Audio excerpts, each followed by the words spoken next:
Audio Jungle. xarunta tala soo jeedinta Soomaaliyeed ayaa maanta magaalada Muqdisho ee caasimadda Soomaaliya ku qabatay dood ku saabsan burburintii ciidamada Kenya ay u geysteen xarumihii shirkadda isgaarsiinta Hormuud ee gobolka Gedo iyo Jubbooyinka waxaana munaasabada ka soo qayb galay culimadiin aqoon-yahano siyaasiyiin xildhibaano ka tirsan dowladda Soomaaliya iyo mas'uuliyiin kale oo munaasabada lagu casuumay ugu horeyn gudoomiyaha xarunta tala soo jeedinta Soomaaliyeed ayaa marti sharafta ku soo dhaweeyay munaasabada isagoo kaga mahad celiyay ka soo qayb galkooda السلام عليكم ورحمة الله قفل بطرجدي السبيل في السلامين ولا ما تنتين أنا قصدي النبأ وحال إلى لنا تنت وجود قرق قفل قدر السنة بجرته تمير كان قدري تمير كان يحول يري بما يقهر لا إحنا ما تكينا أنا منه المعارض منه المحافظ وحالنا وطنيين سوماليين سوتكتي قوساتي مر والبر ماشي دبال كتبادو إني بدأ تستوى من هذا دولة هذا مغشان والشعبك إنه مرة بابا وحنا هذا والشعبك بركوا حنا أنا سود وهذا برنامج كان حلو قبلني وحنا وعرني هدي أن تركع عام مسلم هو كانوا كده بدأ يمان دوران برك هدي وحنا عام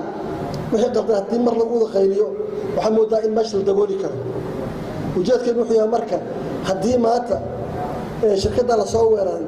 كعام مسلم برينا قفل بالورية شنو حكى قيلني قحوتينا بناك جوس الله هذا وحي جوتها إن كذيه وضع تذكر عصتها سوماليا اللي وحيا له بركة وجات كده وحيا مركب أن كهر تجنا أن كهضلنا أن قيلنا سي خاطر العي سبض مدعي أن حسوسين الدولة هدي حواك عامستي إن على كقيلنا أو عرقني جد كده وإنتاس وجدك كملهم كبتر سنين هربود كبتر سنين الدولة وحنا الشعب اللي كده لمنا وحنا نكون يا مركب إن تنتج بود عن كوضع هذا النوع عن كده النوع محل نوع ترى أنت هدي ما تدع على كامسلو بري محل كره dhanka kale munaasabada waxaa ka hadlay Cabdixakiin Xasan Iidow oo ka tirsan shirkadda isgaarsiinta Hormuud isaguna sharaxaad ka siiyay marti sharaftii ka soo qayb gashay munaasabada qasaarihii ciidamada Kenya ay u geysteen shirkadda isgaarsiinta Hormuud baaxadda uu leeyahay taasi dhamaystiran aan ugu soo gudbino taasoo runtii ay ka damqadeen dhibaatada lagu hayo ummadda Soomaaliyeed hantideeda iyo dadkeeda haddaan guda galo si kooban guda galo wixii meesha ka dhacay dhacdadana waxay ku bilaabatay shirkadda Hormuud Telecom sanadkii 2012 bishii October 5 oo ay markii ugu horeysay sida ciidamada ka soo gudbay xuduudda Kenya ciidanka Kenya ay ka soo gudbeen ay gudaha Soomaaliya degmo kamid ah ay ku geysteen burburin sidoo kale waxa intii ay socotay munaasabada ay soo qaban qaabiyeen mas'uuliyiinta xarunta tala soo jeedinta Soomaaliyeed looga hadlay dhibaatada baaxadda leh oo ay ciidamada Kenya ay kula kaceen haweenka Soomaaliyeed Sacdiyo oo kamid ah xubnaha ka tirsan xarunta tala soo jeedinta Soomaaliyeed ayaa madaxda Soomaaliyeed ee xilka u haysa shacabka Soomaaliyeed ugu baaqday inay wax ka qabtaan gumaadka ciidamada Kenya ay kula kaceen shacabka Soomaaliyeed iyo hantidooda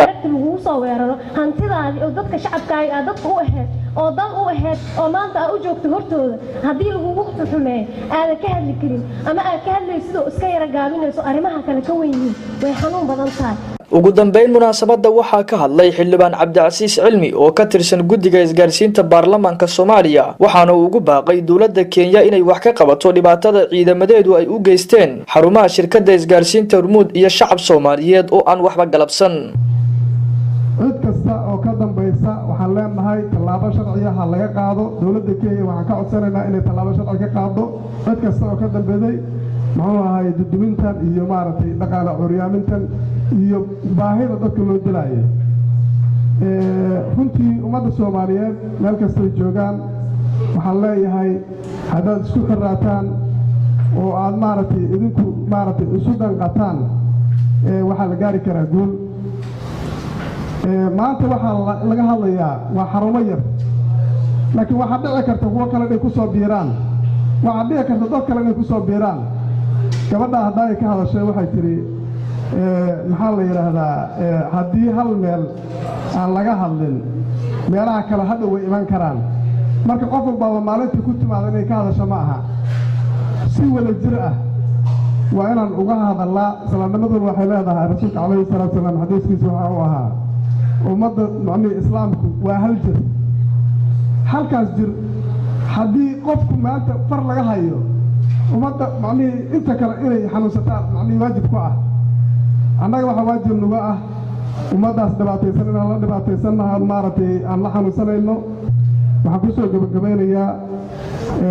تعاون على البر والتقوى ولا تعاون على الإثم والعدوان السلام عليكم ورحمة الله وبركاته ciidamada Kenya ayaa burbur waxay u geysteen 6 xarumood oo ay leedahay shirkadda isgaarsiinta Hormuud iyagoona sidoo kale waxyeello u geystay shaqaalo ka shaqeynayay xarumihii la burburiyay ee shirkadda isgaarsiinta Hormuud ilaa iyo haatanna ma jirto wax hadal ah oo ka soo baxay dawladda Kenya oo arintaasi ku aadan Cabdixakiim Xasan Axmed Ras Media Muqdisho